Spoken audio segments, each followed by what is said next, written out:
You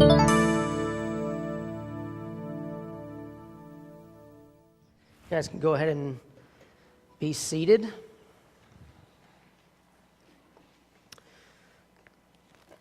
If you were not here last week, I want to just let you know you totally missed out on an awesome day. We did a day of worship, and we talked about some of the disciplines.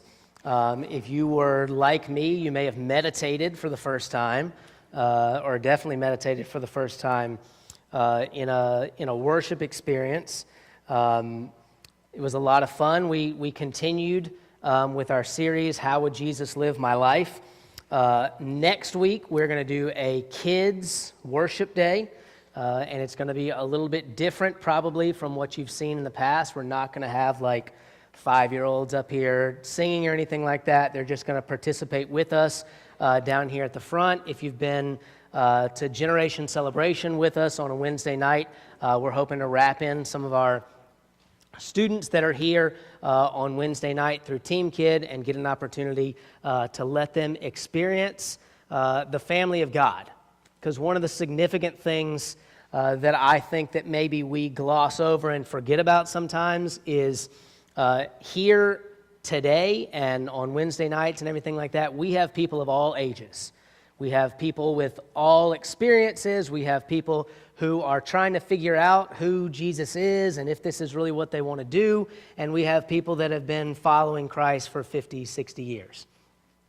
All of those things together provide a unique and a different experience. And I think that there are many people, not only in Murray Hill, but across the world today that need to experience family.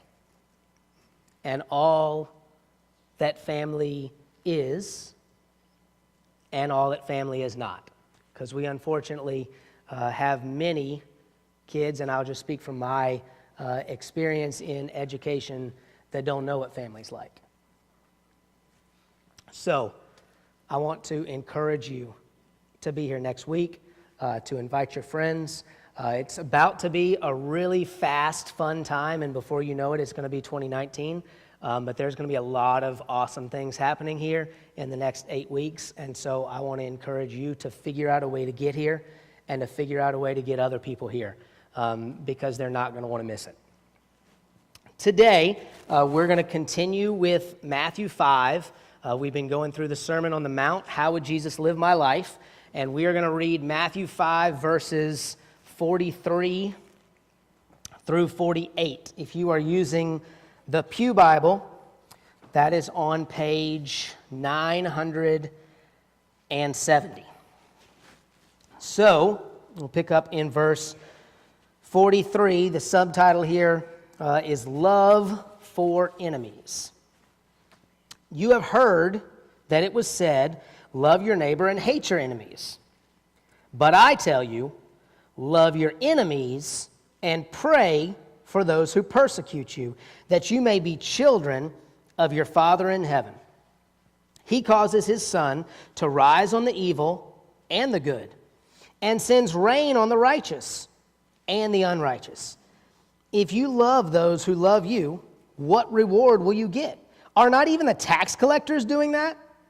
And if you greet only your own people, what are you doing more than others? Do not even pagans do that? Be perfect, therefore, as your heavenly Father is perfect.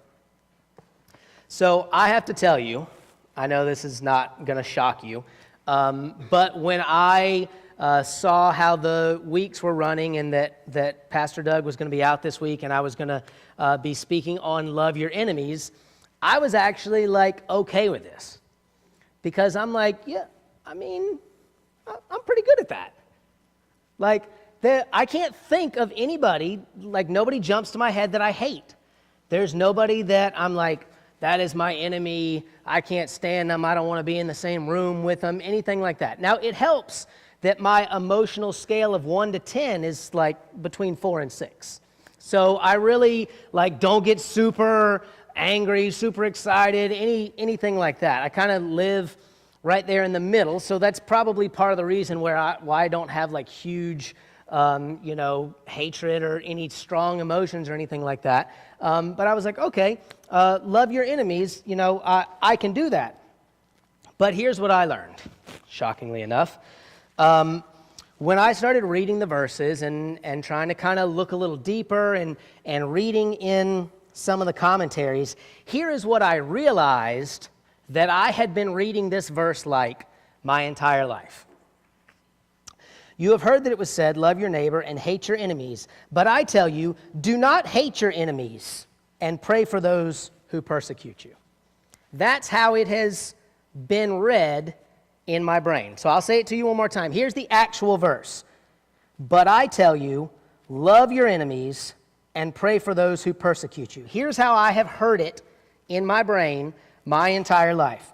But I tell you, do not hate your enemies and pray for those who persecute you.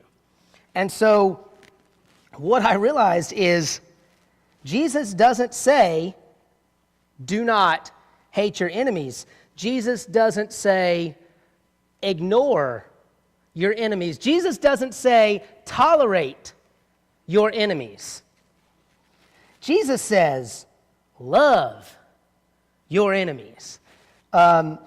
So we could flip that and we could kind of combo that with Paul. And Jesus is saying, be kind to your enemies. Be patient with your enemies.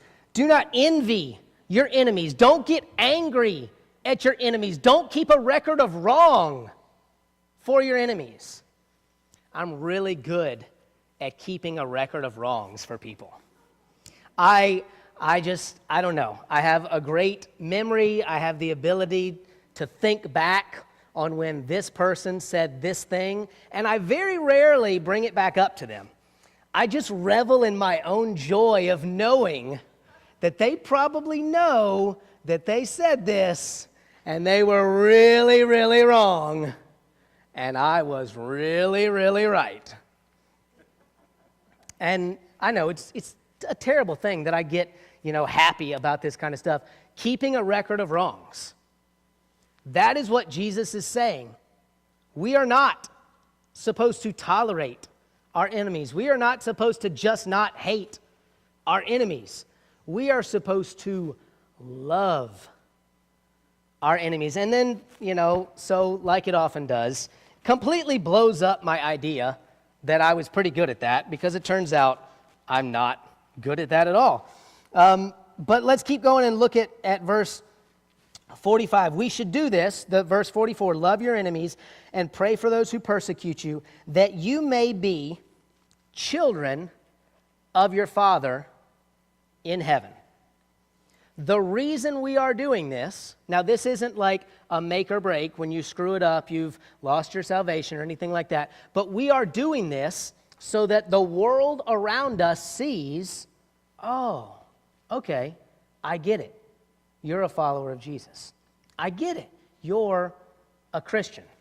There is something so countercultural, so different, so even when I say it, like, okay, I'm fine, I'll love my enemies. Like, if you love your enemies, people are going to be like, dude, what's wrong with you? It's not something we see. It's not something we experience. We should do this so that we may be children of your Father in heaven. Verse 45, he causes his sun to rise on the evil and the good, and sends rain on the righteous and the unrighteous. Jesus does this interesting flip thing here. The second part of verse 45, he causes his sun, that's good things, this is S-U-N, causes his sun to rise on the evil and the good. So he's saying good things, his sun, happens to evil people and good people. The good people get kind of stuck in on the backside. He causes his sun to rise on the evil. He causes good things to happen to bad people. And the second part, he sends rain on the righteous and the unrighteous, and Jesus flips it. He doesn't say evil first, good second. He says righteous first, unrighteous second. Because the two questions that you're often going to hear from people that are trying to weigh whether or not they want to follow after Jesus, you'll hear things like, why do good things happen to bad people?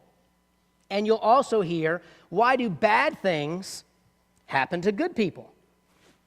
And so instead of Jesus keeping the same tracking and saying good stuff happens to bad people and good people, and bad stuff happens to bad people and good people, he flips it. So I imagine the question existed 2,000 years ago that still is a question today. It doesn't make any sense. Why don't bad people just have bad things happen to them? Well, it turns out we're not God. It turns out that as much as we desire and we strive after knowing God, the more we realize, the more we learn, the more we are amazed at what we don't know and how much more there is to know and is to learn. And I will never claim to have read the Bible from cover to cover, but I do not have any verse references where Jesus says, you just need to understand everything I've ever said. There are tons and tons of verses about trusting, not about understanding. And that is not easy sometimes. Because for me, I really like people to explain stuff to me. Like there are people in my life that are like, I don't care, just tell me what it is. You don't have to explain it, stop talking, just tell me. I'm not that person. Explain it to me. We are not asked to understand everything that happens, but we are asked to trust. Jesus also, such an awesome guy. 46, if you love those who love you, what reward will you get? Are not even the tax collectors doing that? This is, if we were to take this into current situation, this would classify as a sick burn. So like what the people maybe around them were like is Jesus was like, if you love those who love you, what reward will you get? Are not even the tax collectors doing that? And everybody was like, oh, no, he didn't. He said, aren't even the tax collectors doing that? He got y'all. He got y'all. Because you know who the Pharisees never wanted to be compared to? The evil tax collectors. And Jesus said, oh, you're helping people who are like you? Great. You're just as good as the tax collectors. And in the second part, he's like, oh, you welcome the people you like? Great job. You and the pagans are doing the exact same thing. Awesome job. It is really significant to Jesus. And I think when we look around in our crazy, angry world today, it is really significant that if we are going to claim to be followers of Jesus, that we are doing all that we can to get better at loving our enemies. So let's take this teaching and kind of try to put it in to modern day. It's the end of October, which means we're moving closer to the first Tuesday in November, which means all commercials are even worse than they normally are. But I think that we have to kind of see a divide here between the teachings of Jesus and the teachings of politics, or where politics are taking us. Because what politics do, or what politics does, however the right way to say it is, I'm a science teacher, not an English teacher. It says, pick a side and let me tell you how terrible the other side is. Liberal Jay Stuckey wants to take all your hard-earned money and give it to people who refuse to work. Conservative Jay Stuckey wants to keep poor people from feeding their families and help millionaires become billionaires. This is kind of what every commercial sounds like. They want to tell you how good they are and how terrible everybody else is or the opponent is. And it's not, in Jesus' teaching, about picking a side. In Jesus' teaching, it's about picking him. Because when you pick him, you pick love. When you pick him, you pick others. And let me openly and honestly and loudly say, it's super not easy to do that. We are constantly being yelled at and reminded and told over and over again, you have to pick a side. You have to pick a side. Pick my side. The other side's terrible. There's this new word that has been coming around, I guess probably the last 2 or 3 years, but I have really picked up on it the last 6 months. And I want to read you the exact definition because it is exactly what it sounds like, but I like definitions anyway. The word is echo chamber. It's exactly what it sounds like.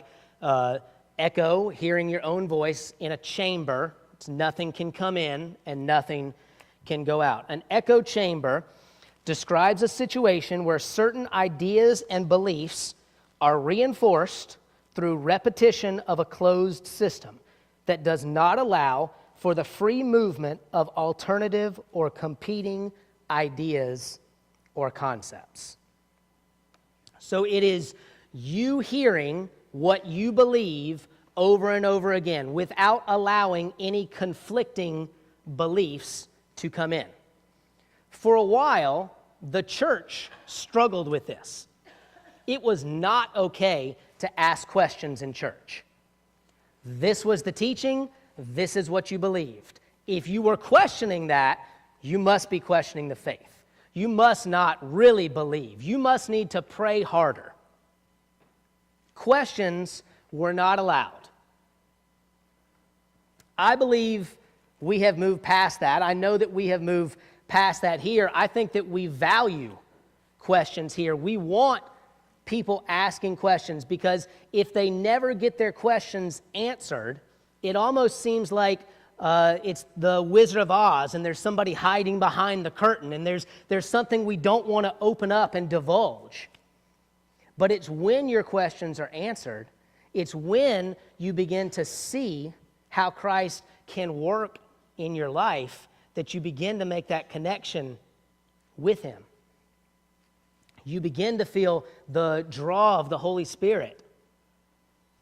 It's when you have a relationship with Christ that is lifelong and that impacts you and that impacts people around you. So there's 2 studies that I found kind of along the lines of an echo chamber where you're not allowing other ideas in. You're just hearing what you think or what you believe. Both of these studies were on Facebook, which Facebook is kind of the epitome of an echo chamber right now. But the first one is from the National Academy of Sciences, and the researchers concluded active Facebook users were more likely to interact with a limited number of news sources, and the more active the community, the more polarized it was. So the less that you allow conflicting or different ideas into your space, the more you begin to pull in and the more you begin to polarize yourself from the world around us. The world that Christ has called us to minister to and to love. The second study is from Rantic. Rantic is a social media marketing firm. There are some studies that you read and you're like, that's the most common sense thing ever. I can't believe anybody ever got paid to do that study. I felt a little bit like this when I read it.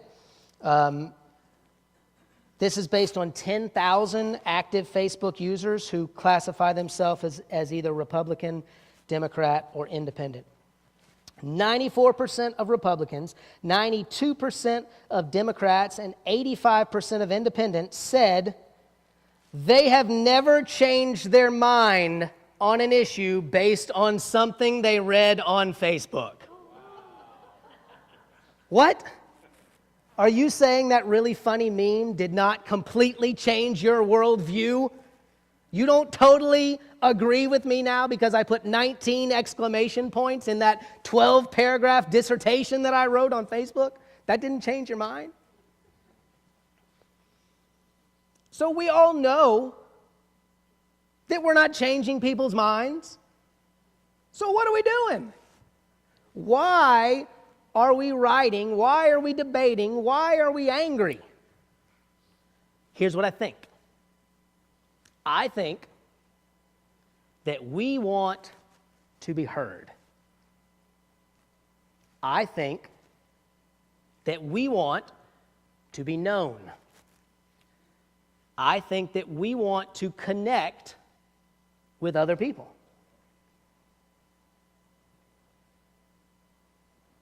So as followers of Jesus,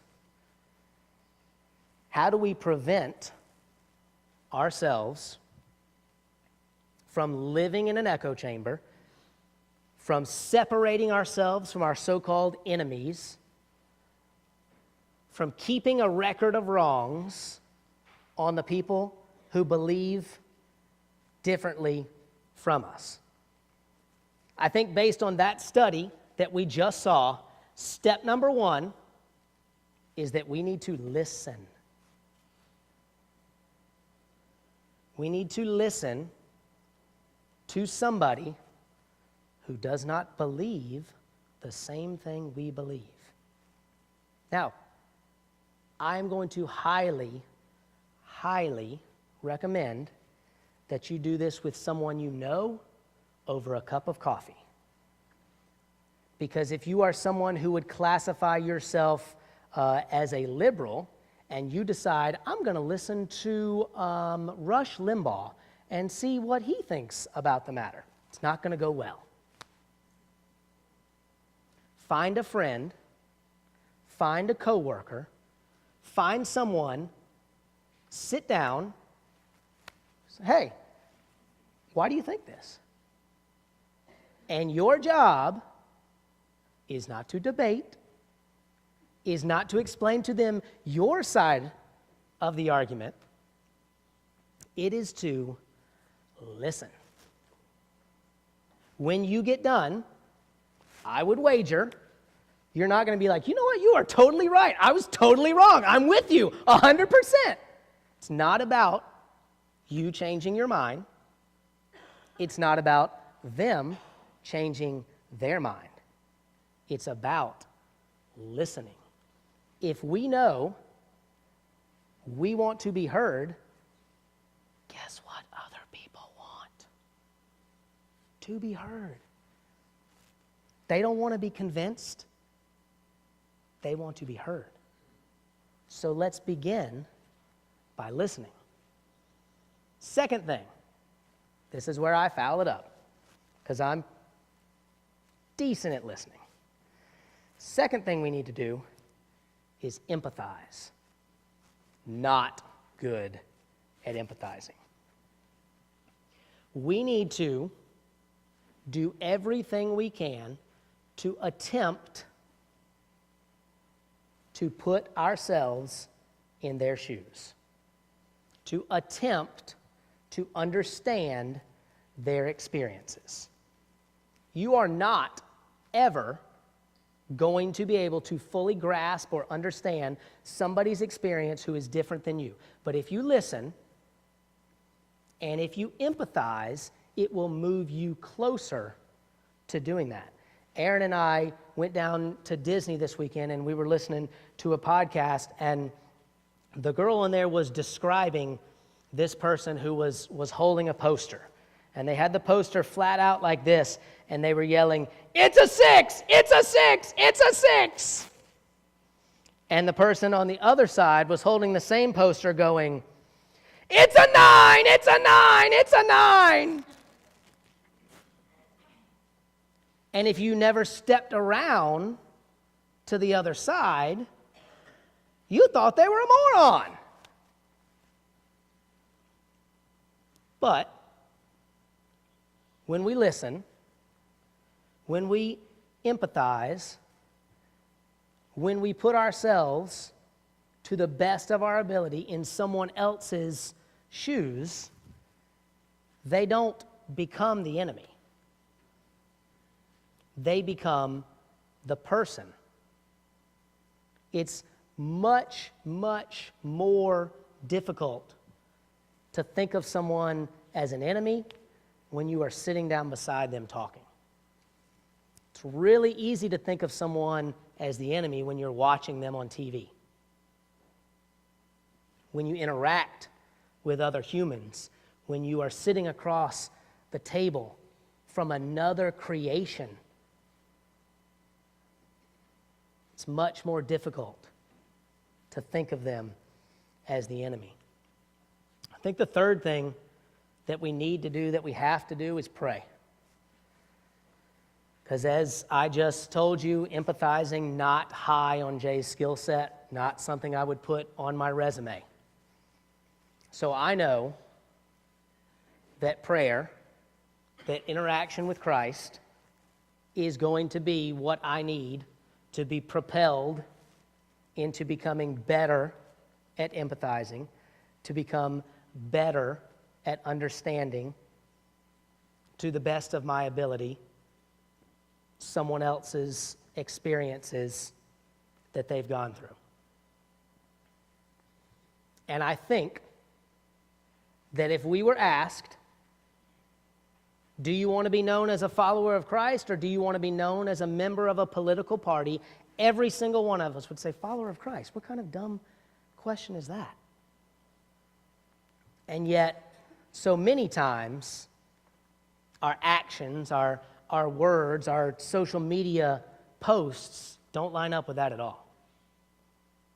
Because it seems like the vitriol and it seems like the anger comes so quickly when someone believes something different from us or says something that contradicts our understanding. And so I think that Jesus meant for us to take him seriously. And I think as followers of Jesus that we want to take him seriously. We want to be more like Christ. And I think if we begin with those three steps, with listening, with empathizing, and with prayer, we'll move closer to being excellent, to being a model of what Jesus asked us to do when he said to love your enemies. Let's pray.